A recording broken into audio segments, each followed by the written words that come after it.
और वो करना चाहिए।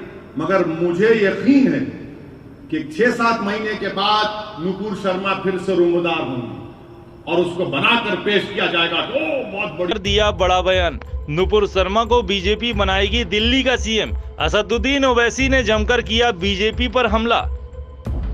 AIMIM के मुखिया असदुद्दीन ओवैसी ने कहा कि नुपुर शर्मा को भारतीय जनता पार्टी आने वाले 6-7 महीनों में बड़ा नेता बनाएगी। ये भी संभव है कि नुपुर शर्मा को दिल्ली का मुख्यमंत्री उम्मीदवार बना दिया जाए, क्योंकि जो लोग मुसलमानों को गाली देते हैं उन्हें पार्टी बड़ा पद देती है। ओवैसी ने कहा कि भाजपा नुपुर शर्मा को बचा रही है। हम पीएम मोदी से अपील कर रहे हैं, लेकिन वो एक शब्द भी नहीं बोल रहे। नुपुर शर्मा के खिलाफ पहली FIR हैदराबाद में दर्ज की गई। मैं पुलिस चीफ और मुख्यमंत्री से कहना चाहता हूं कि वो दिल्ली में पुलिस भेजें और नुपुर शर्मा को यहां लेकर आए। आपको उन्हें यहां लाना चाहिए। FIR से क्या होगा, कुछ करिए। कम से कम ये कहिए कि आप दिल्ली जाएंगे और मोहतरमा को लेकर आएंगे। ओवैसी ने कहा कि जब कोई पीएम मोदी, योगी आदित्यनाथ, ममता बनर्जी के खिलाफ कुछ भी कहता है तो उसे गिरफ्तार कर लिया जाता है, लेकिन जब कोई मोहम्मद साहब के खिलाफ कुछ कहता है तो कोई गिरफ्तार नहीं होता। पीएम मोदी के बचपन के दोस्त अब्बास का जिक्र करते हुए ओवैसी ने कहा कि अब्बास भाई को बुलाइए और उसे ओवैसी का भाषण सुनने को कहिए, फिर उसे पूछिए कि जो मैं कह रहा हूं वो गलत है या सही। बता दें कि अपनी मां के 100वें जन्मदिन पर पीएम मोदी ने एक भावुक ब्लॉग लिखा है, जिसमें उन्होंने अपने बचपन के दोस्त अब्बास का जिक्र किया था।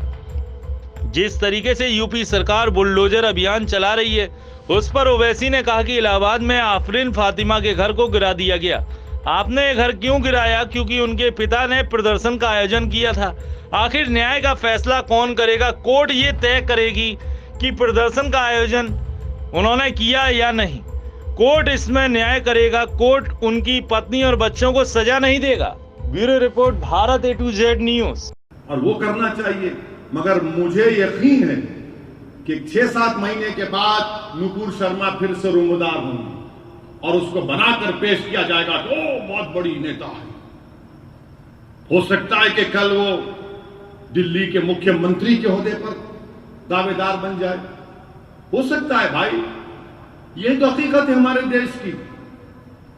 जितना गाली देंगे मुसलमानों को, जितना अनाप शनाप बकेंगे, उनका मुस्तकबिल है। बड़े बड़े ओहदों पर बिठा दिया जाता है उनको, और फिर हम लोग उसके बाद बोलते अरे मजलिस क्या कर रही, ये लोग क्या कर रहे। मेरे दोस्त, आपको समझा रहा हूं मैं, आप समझो हमारी बात को। और चौथी और आखिरी बात यह है कि इलाहाबाद में, प्रयागराज में, इलाहाबाद में आफरीन फातिमा का घर तोड़ा गया। क्यों तोड़े आप? क्यों तोड़े आपने? उनके वालिद प्रोटेस्ट ऑर्गेनाइज किए, इसलिए हम तोड़ दिए। देश के प्रधानमंत्री, आज आपने PTI की न्यूज है कि constitution is not a book but a commitment. Bharat का संविधान, भारत का आईन एक किताब नहीं है बल्कि कमिटमेंट है। तो प्रधानमंत्री, उस किताब का आपको हवाला दे रहा हूं मैं। प्रिंसिपल्स ऑफ नेचुरल जस्टिस संविधान के बेसिक स्ट्रक्चर का हिस्सा है।